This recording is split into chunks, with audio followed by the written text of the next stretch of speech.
Good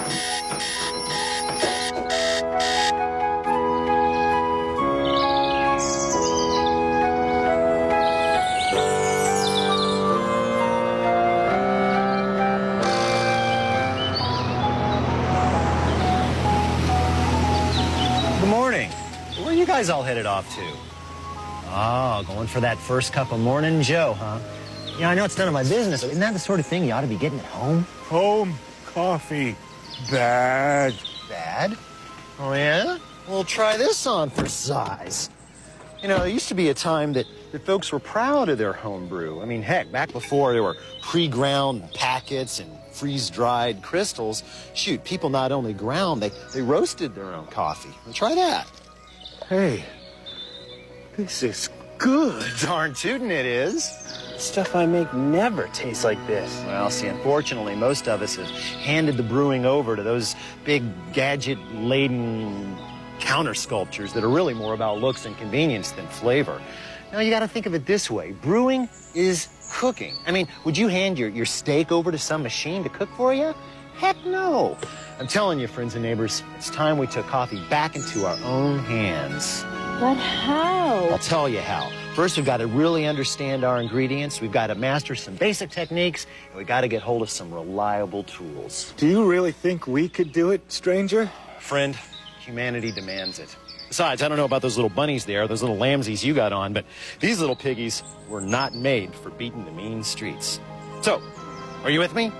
You betcha! That's what I wanted to hear. All right, we got a lot of grounds to cover and not a whole lot of time. So, strap in tight, pay attention. And believe me, the next cup you brew will be seriously good eats. Couldn't have said it better myself, Pilgrim. Who was that guy? And where did he get those slippers?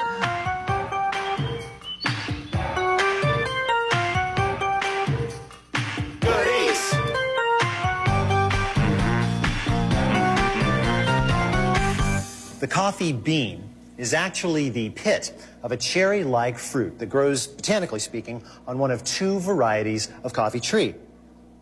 Now, Robusto trees are hardy and high-yielding, but their beans render a brew that's all power, meaning caffeine, and no flavor. They're kind of the malt liquors of the hot beverage world. On the other hand, Arabica trees, like this one, are shy, finicky, delicate mountain dwellers that produce a measly 2 pounds of beans a year. But oh, the beans.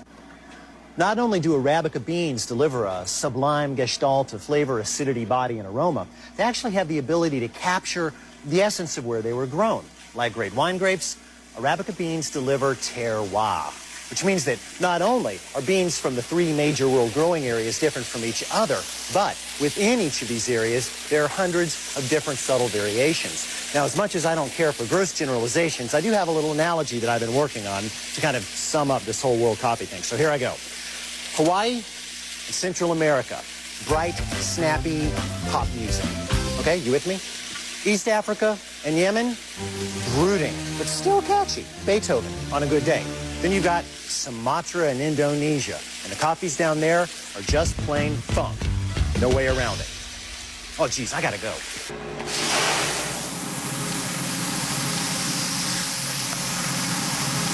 Now, at this point, the beans are referred to as green. They don't look a whole lot like coffee, and to tell you the truth, if you were to brew up a cup, it wouldn't taste much like coffee. It would taste more like, well, yard clipping soup, probably.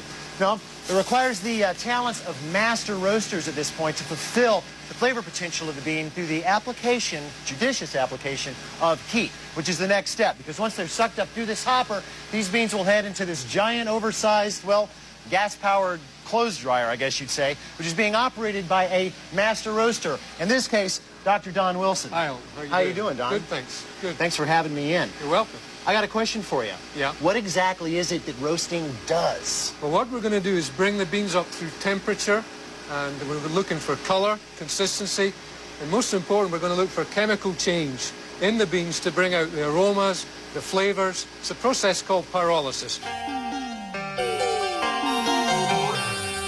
The first crack is where the water comes to boiling temperature and it pops and starts to turn to steam. Kind of like popcorn? Yeah, and it cracks the bean and pops the chaff out. Do I actually hear that? You hear the pop? You'll hear it. I mean, what do you think is kind of the optimum balance between the flavor of the bean and the flavor of the roast? It's a question of personal preference, but as people learn more about coffee, they'll learn that different levels of roast suit particular coffees better.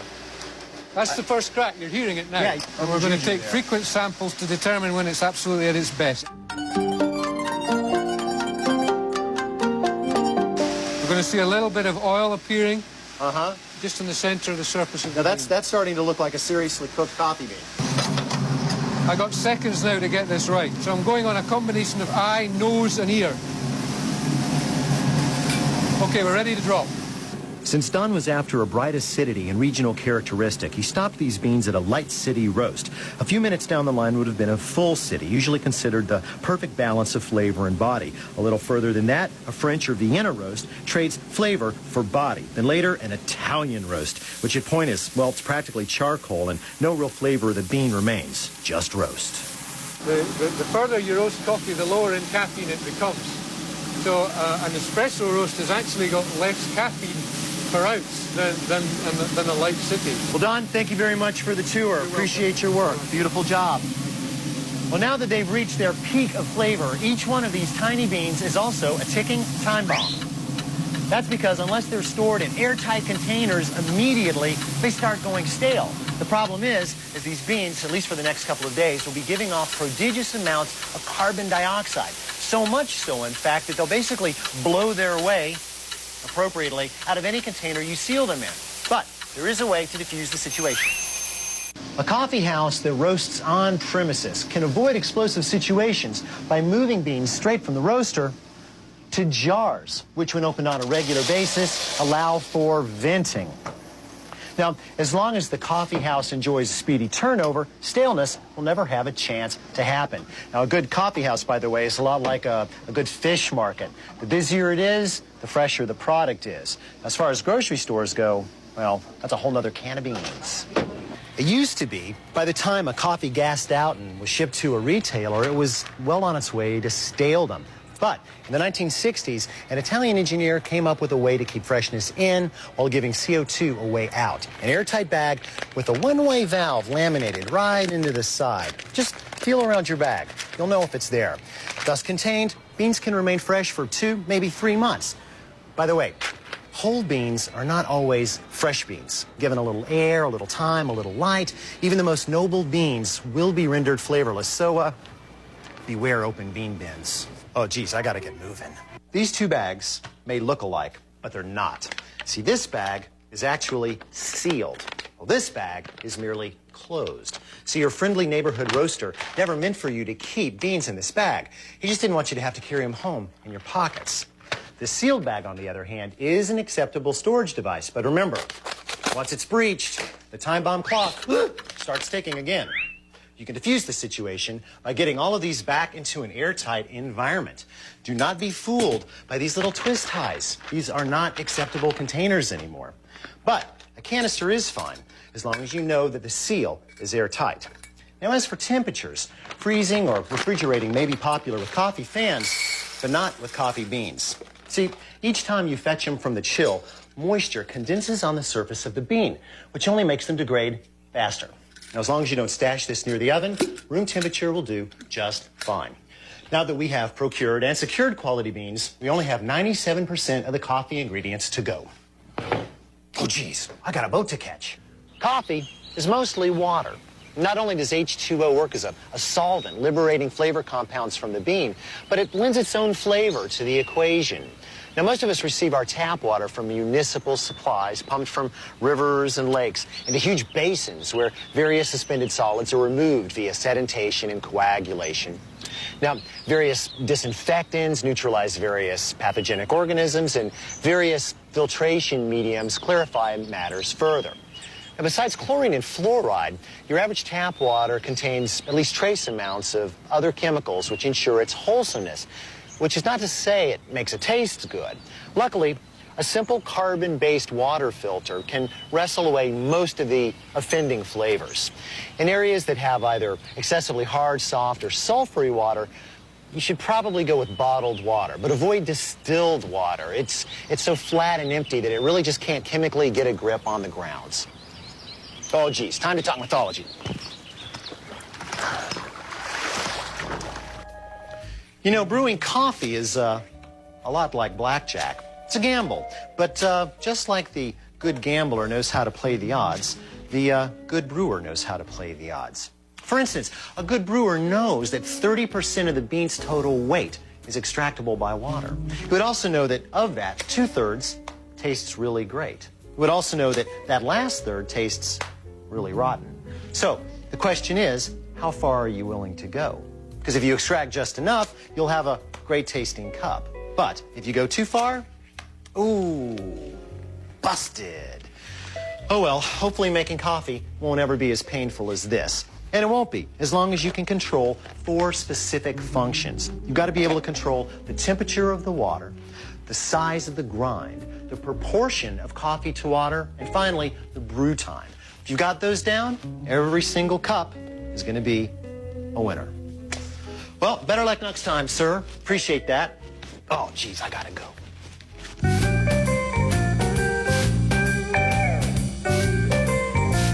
Here at Good Eats, we appreciate the fact that most human beings brew their coffee while in a quasi-somnambulistic state. That's why we've designed a brewing system of such cunning design as to render the highest amount of flavor for the smallest amount of both financial and mental investment. Now, just to prove how easy it is to make truly, truly great coffee, we've invited over my sleepy-headed, late-night working butcher neighbor, Chuck, to give it a test spin. Mr. Brown, is that you? Right over here, Chuck. Over here. Nice of you to join us, buddy. I was having the nicest dream. Yeah, about a nice steaming mug of mocha java? That's right, molten lava. Poor kid. Help's on the way. Look what you're going to be testing for us. A manual drip brewer featuring a thermal carafe. Gerbil giraffe. And that's not all. We've got an electric coffee grinder here and an electric kettle. Now, I know you want to ask me, why all the separate components? Desperate donuts. These components will give you control, and flavor is all about control. Now, Chuck, in your opinion, what would you say are the top coffee-making mistakes? Poppy raking with snakes. Yeah, most of us don't put near enough coffee in our coffee. Look. The ideal ratio is 2 tablespoons of freshly ground beans to 6 ounces of water, okay? Now, we're going to make 4 perfect cups of coffee, and that means we're going to need 24 ounces of water, right? Which I've already loaded up into this kettle. So if you'll just plug that in for us, we'll get going, okay? A lot of people don't think they like strong coffee, when in reality, what they don't like is bitter coffee. Now, logically, to take care of this, they decide to brew with fewer grounds. The problem is that makes the bitterness even worse. And here's why. If this filter was full up with grounds, then as the water were moving through it, it would just kind of extract the right amount of solids as it went through. But if it's only got maybe coffee up to here, then you've got a lot more water crossing a smaller amount of grounds. That means it's going to extract a lot more flavor, and a lot of that flavor is bad, bitter. We don't want that. Hi. What do you think's the biggest favor you could do your beans? For fiends. Right. Grind your own. I mean, you want to open these guys up and get their power out as close to brew time as possible. I mean, after all, you wouldn't buy a bottle of champagne and didn't ask the cashier to uncork it for you, would you? No, you would never do that. Same thing here. Now, there are a lot of different machines out there that grind coffee. Some that are programmable. They do it for all different kinds of drips. But I got to tell you, this little $20 blade grinder does a fine job by me. So do me a favor, plug this up and push down that button for 15 seconds, okay? Good. Now, grind time and, of course, grind size is completely dependent on the brewing method. Now, a fast brewing coffee like espresso can use a very, very fine powdery grind, where a longer brewing method, like say French press, needs a pretty big chunky grind. Now I found that for drip machines, either manual or automatic, work fine with about a 15-second grind. Chuck, you're there. You're there. Come on back. Good job. Okay. That's perfect. Now, this is a 2 tablespoon measure. We're going to use 1 of these for every cup of coffee, okay? So take this, and let's have 4 spoonfuls right there. Now, if you don't have a coffee scoop, just make sure that that's not cereal, Chuck. Coffee, not cereal. There you go. Make sure that you use 2 tablespoons for each cup.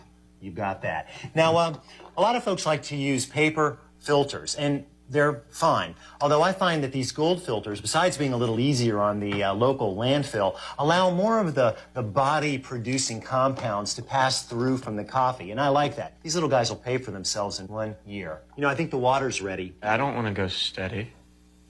The kettle? Oh, wait. Now, this is important.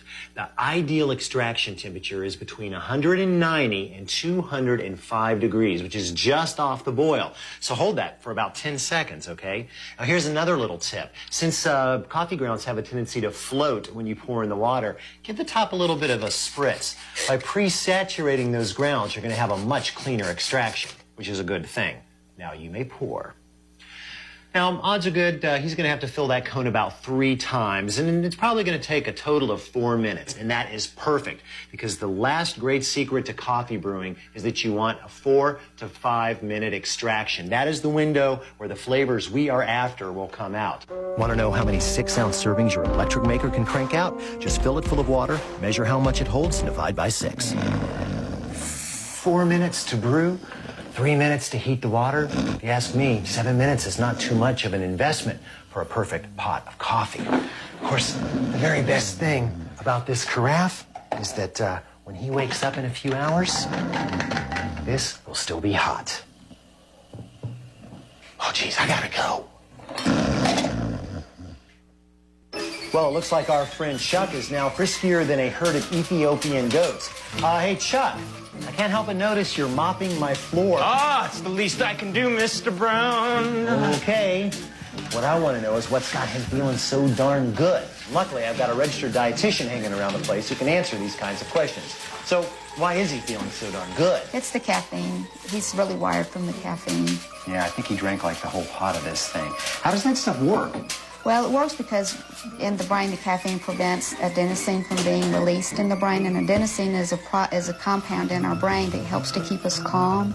And when that's not released, you just stay high all the time. You stay very energized. Now, I notice he's working very quickly. Would you say that he's working better or just faster? He's working faster, but not better, because what happens is when we're so high and up all the time, we have the illusion of working better, but the quality of work is very poor.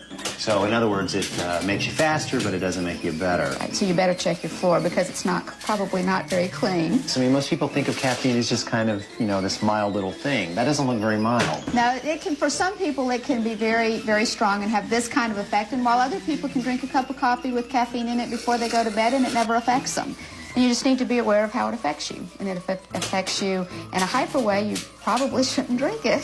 Unless you like that. Unless you like that kind of thing. Okay, gotta go, Doc. Thanks a lot. Hey, Chuck, go home.